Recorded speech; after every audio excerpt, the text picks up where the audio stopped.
안녕하세요. 오디락사입니다. 평소 우리는 샤워를 한 후나 수영을 한 후에 귀에 물이 들어가면 면봉 같은 것으로 닦아내려고 하고 또 평소에 귀지를 파내기도 합니다. 그런데 귀를 청소하고 세척할 때는 주의해야 할 점들이 있습니다. 결론부터 말씀드리자면 귀에는 웬만하면 손대지 말아야 합니다.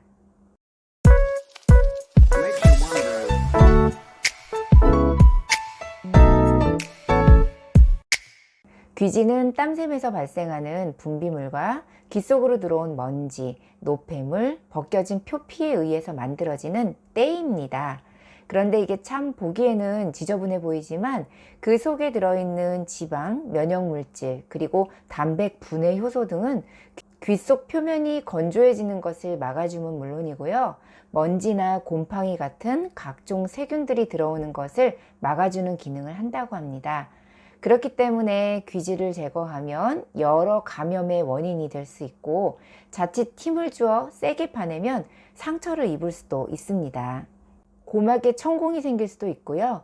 귀지를 면봉이나 귀이개로 파낼 때 귀지의 일부는 밖으로 파낼 수 있지만 귀 안쪽에 귀지가 뭉쳐지게 되면 더 깊숙한 곳으로 밀려 들어가게 되어서 여기에 새로운 귀지가 점점 더 합쳐지게 되면 귀를 꽉 막아 웨이도가 폐쇄될 수도 있습니다.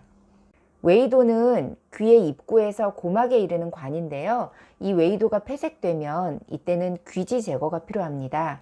중이염 같은 질병으로 고막을 봐야 할 때도 마찬가지고요.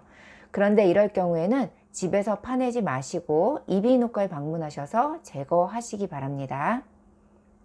귀지는 양이 많아지면 저절로 밖으로 나오기 때문에 억지로 파낼 필요가 없어요. 그리고 또 하나, 주식이 기름진 음식인 서양인들은 귀지 역시 기름지고 끈적거려서 잘 떨어지지가 않아서 따로 제거를 해 주어야 하지만 우리나라 사람들은 기름지지가 않아서 저절로 뭉쳐 떨어지게끔 되어 있다고 해요.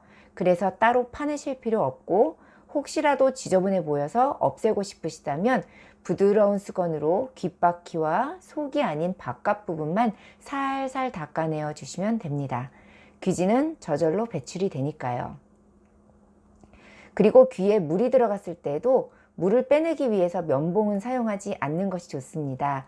상처가 생기고 염증이 생길 수 있어요.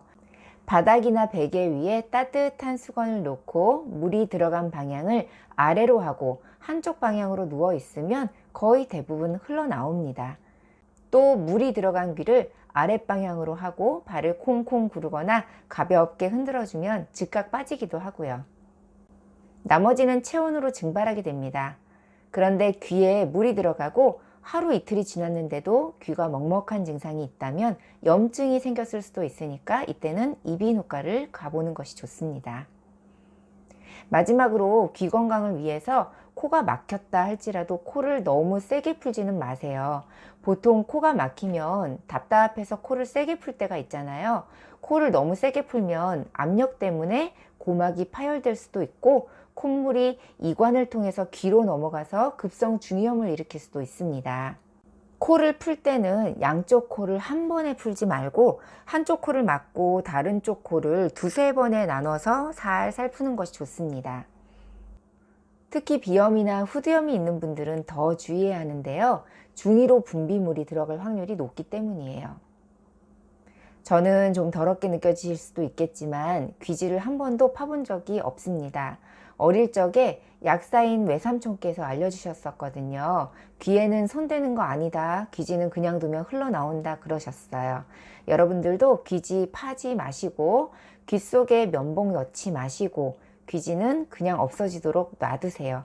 귓바퀴랑 보이는 쪽만 살짝 닦아주는 것만으로도 충분합니다. 이상으로 오드리 약사였습니다.